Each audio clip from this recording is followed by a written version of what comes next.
చెప్పేటువంటి రంగాలు ఏవైనా ఉన్నాయి అంటే అది విద్యా రంగం, వైద్య రంగం, నిరుద్యోగులకు ఉద్యోగాలు ఇవ్వకపోవటం. ఈ తీవ్రమైనటువంటి వాళ్ళు మొత్తం రిస్ట్రిక్షన్ చేస్తున్నారు ఈ డిపార్ట్మెంట్స్ అన్నిటిని. ఇవాళ కాంగ్రెస్ పార్టీ కూడా అంతకంటే డబల్ చేస్తుంది.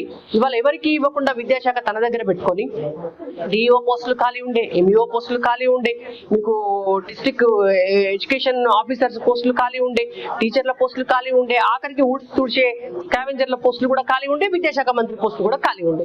మరి ఎట్లా న్యాయం చేస్తారు? ఎవరు న్యాయం చేస్తారు?